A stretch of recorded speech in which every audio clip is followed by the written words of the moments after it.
आज हम किसी ट्रायंगल का एरिया डिटरमिनेंट द मेथड से कैसे निकाला जाता है, आज हम उस पे बात करेंगे। मान लेते हैं एक ट्रायंगल है जिसका वर्टेक्स है x1y1, x2y2, x3y3। यदि मुझे एरिया चाहिए तो हम बताएंगे area of triangle, area of triangle ABC half times x1, x2, x3, y1, y2, y3, 1 1 1। यदि हम इसे सॉल्व कर दें तो जो आएगा वो मेरा एरिया ऑफ ट्रायंगल हो जाएगा।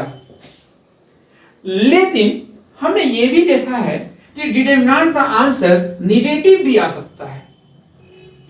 अब किसी ट्रायंगल का एरिया नेगेटिव संभव नहीं है, तो फिर आप सोचेंगे तीसरा डिटरमिनेंट द मेथड से जब एरिया नेगेटिव निकल जाए तब क्या होगा, तो हम जानेंगे कि एक्चुअल में यहां पे मॉड भी होता है, बट ये मॉड तो हम नहीं लिखते हैं, हम पूरा बनाते हैं।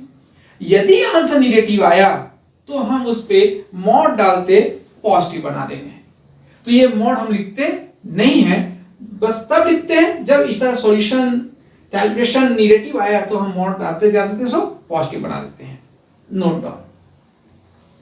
उसी तरह से यदि मुझे ये चेक करना हो तो ये 3 पॉइंट, पहला पॉइंट A, दूसरा पॉइंट B, तीसरा पॉइंट C, यदि कॉलिनियर है, मान तीसरा पॉइंट दिया हुआ है x1y1, ये पॉइंट है x2y2 और ये पॉइंट है x3y3।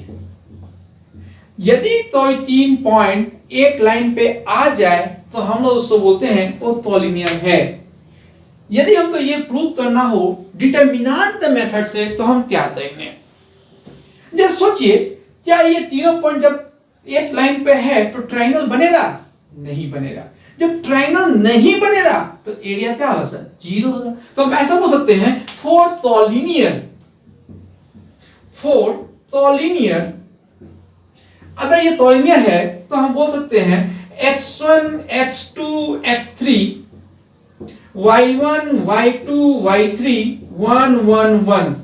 इसे सॉल्व कीजिए और यदि इस आंसर 0 आता है तो हम बोलेंगे कि हाँ, जो पॉइंट्स है वो क्या है? कॉलिनियर है।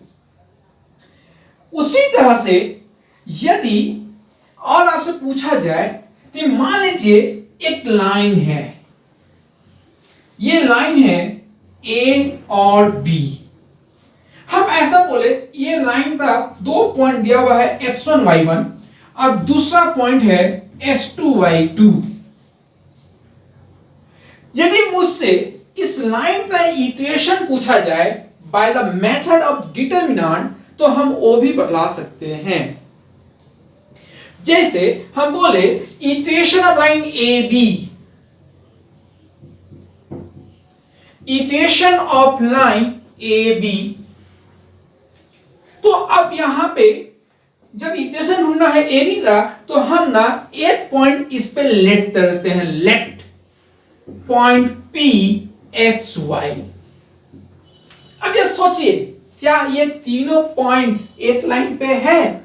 अगर एक पॉइंट एक लाइन पे है तो तीनों पॉइंट कॉलिनियर होगा, और जब कॉलिनियर होगा तो ये कॉन्सेप्ट इस्तेमाल होगा।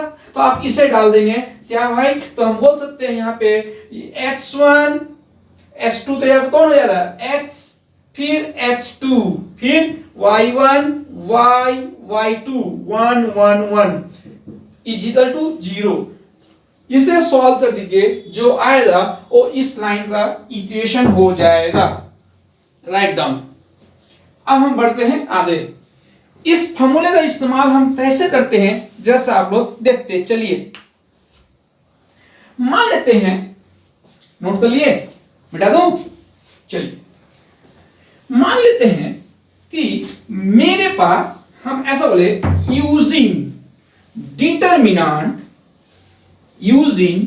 Determinant, find the area of triangle whose vertices are A 3 5, B 4 2 and C 7 3। हम ऐसा बोल रहे हैं कि मुझे एक ट्रायंगल का एरिया बताइए जिसका वर्टेक्स ये दिया हुआ है। हम क्या कहेंगे, हम सिंपल बोलेंगे since area of triangle ABC is equal to half times x1 x2 x3 y1 y2 y3 1 1 1। अब हम इसका वैल्यू यहां पे पुट कर दीजिए, जैसे x1 3 है, x2 4 है, x3 7 है, y1 5 है, y2 2 है, y3 3 है। अब डालिए 1 1 1। अब इसे सॉल्व किया जाए, जो आंसर आएगा वो मेरा क्या जाएगा, एरिया ऑफ ट्रायंगल।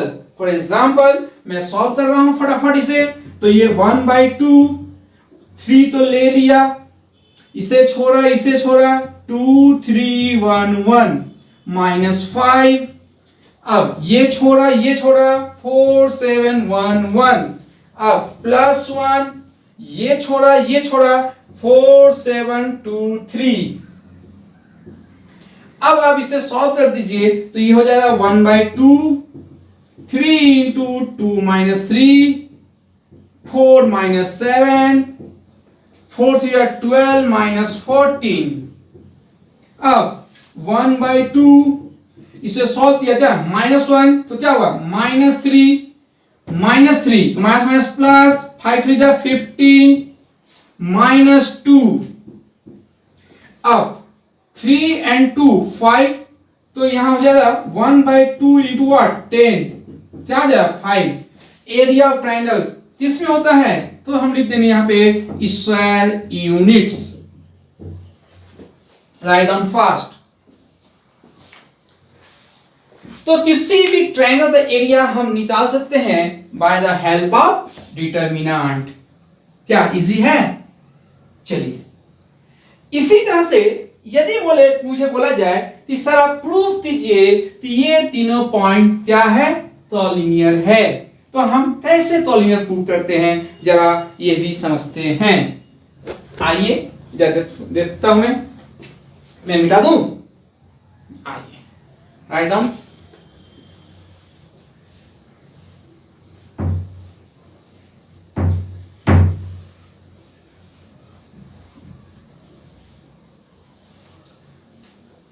मान लेते हैं मेरे पास सवाल आया, prove that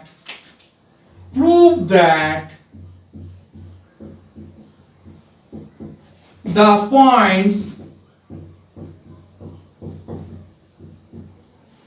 points A 3 5 B,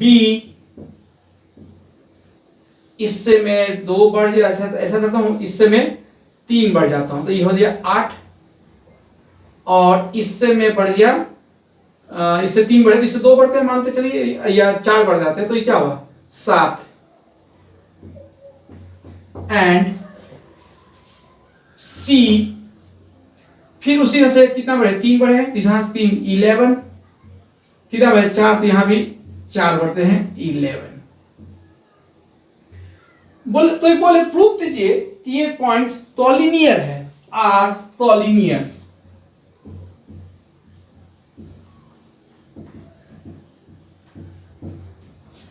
simple सवाल है, बोला जा रहा है कि आप प्रूव कर दीजिए कि ये तीनों पॉइंट्स क्या है, कॉलिनियर है।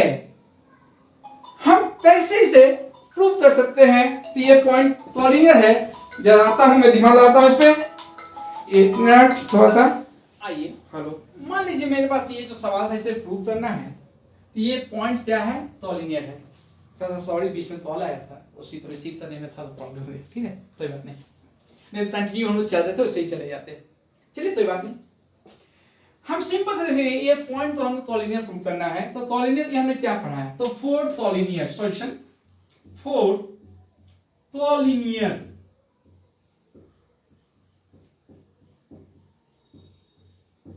क्या पढ़े हैं, तो x1 x2 x3 y1 y2 y3 1 1 1 is equal to 0 यदि आता है तो हम बोल दें कि हाँ सर ये जो पॉइंट्स है वो क्या है, तो लीनियर है। तो आइए बैठाते हैं हम लोग। x1 क्या है 3, x2 7, x3 11, y1 5, y2 8, y3 11, क्या 1 1 1। आइए सॉल्व किया जाए इसे, सिंपल सा। अब चाहे तो अप्लाई भी कर सकते हैं या डायरेक्ट बना सकते हैं। आइए ना बना ही देते हैं। यदि मैं बोलूं 3 ले लिया, क्या हो जाएगा 8 11 1 1 माइनस 5, क्या है ये 7 11 1 1, फिर क्या है प्लस 1, तो 7 11 8 11। सॉल्व किया जाए, 3 इंटू 8 माइनस 11, 7 माइनस 11, 77 माइनस 88, क्या बच माइनस 3, तो क्या हुआ ये माइनस 9, क्या बचेगा माइनस 4, तो माइनस माइनस प्लस 5 4 जा 20, यहां पे बचेगा माइनस 11, तो ये हुआ 20 minus 20, you mean 0, hence the given points are collinear. हम बोल सकते हैं hence the given points are collinear. तो डाउट है, नोट डाउन। कितना आसान है ना। आइए इसी तरह से यदि मैं बोलूं कि, पहले क्वेश्चन लिखते हैं फिर समझाते हैं आपको। मैं ऐसा बोलूं, using determinant find the equation of the line which is passes through the points this and this, a 3 5, b 7 9 या 7 30। मान लीजिए ये एक लाइन है और इस लाइन का मुझे इक्वेशन चाहिए by the help of determinant. तो हम क्या करेंगे, सबसे पहले एक पॉइंट ले लेंगे, let a point P x y। हम बोलेंगे since A P B are collinear, यदि ये कॉलिनियर है तो आप जानते हैं x1 x2 x3 y1 y2 y3 1 1 1 बराबर क्या होगा 0 होगा। इसका बेनिफिट उठाइए, मैं बोल सकता हूं क्या 3x 7 5 y 13 1 1 1 is equal to what 0। अब इसे सॉल्व किया जाए तो मैंने 3 तो ले लिया, क्या हो जाएगा y माइनस 13 y 13 1 1 माइनस 5, ये हो गया x 7 y 13। क्या सही है, नहीं, क्या हो रहा है यहां पे 1 1 प्लस 1 इंटू क्या हो जाएगा x 7 y 13 is equal to 0। अब इसे सॉल्व कर दीजिए, जो आया वो मेरा क्या हो जाएगा आंसर हो जाएगा। तो डाउट है, तो चलिए आज इतने ही रखते हैं। हम लोग अब लाइव क्लास भी लेने वाले हैं। आपका जो ऐप डाउनलोड आप किए हैं इंस्टीट्यूट का, हमारा मैथ्स फाउंडेशन का, उसी ऐप के थ्रू आपका अब लाइव क्लास भी चलेगा। क्योंकि लाइव क्लास जब तक आप नहीं करेंगे तब तक आपका जो माइंड है वो डेवलप नहीं होगा। क्योंकि वीडियो में ना आप जब मन तब देखते हैं, ऐसा नहीं, एक फिक्स टाइमिंग दिया जाएगा जिस समय आपका लाइव क्लास भी चलेगा। तो आप लोग धीरे धीरे तैयार होइए, माइंड सेट कीजिए। हाँ, शुरू में 2-4 दिन आपको प्रॉब्लम होगा, हमें भी प्रॉब्लम होगा, क्योंकि हम लोग भी पहली बार पढ़ा रहे हैं। तो वीडियो में क्या होता है, सामने वाला लोग दिखते ही नहीं है कि वो क्या कर रहे हैं, कैसे हैं, बैठे हैं। क्लास में क्या होता था, फेस टू फेस पता चल जाता था आईज से कि हाँ वो बच्चा समझ रहा है। बट यहाँ पे उसी बात नहीं है। घबराइए नहीं, बट धीरे धीरे हम लोग वो भी सीख जाएंगे। फिर आपको पता चलेगा कि वीडियो क्लास और ऑनलाइन क्लास ही आपके लिए बहुत इजी होगा और क्लासरूम से। ठीक है। हाँ, यहाँ पे आपकी दोस्ती नहीं होती, जो आप बोलते थे ना मेरे फ्रेंड बन रही है, डिस्टर्ब, वो कुछ नहीं। आप तो अपना पढ़ना है। हाँ, पढ़ते समय ईयरफोन जरूर लगाएं। ठीक है। जो पढ़ाता हूं मैं आप उसे कॉपी में नोट करके बनाइए। सिर्फ वीडियो देखने से नहीं सीख पाएंगे आप। कुछ भी प्रॉब्लम है तो आपको पता है मेरा कॉन्टैक्ट नंबर और व्हाट्सएप नंबर दोनों यही है। आप इस पे भी अपना प्रॉब्लम भेज सकते हैं, या कुछ डाउट है तो भी पूछ सकते हैं। ठीक है। चलिए आज के लिए यहीं रखते हैं। Bye bye.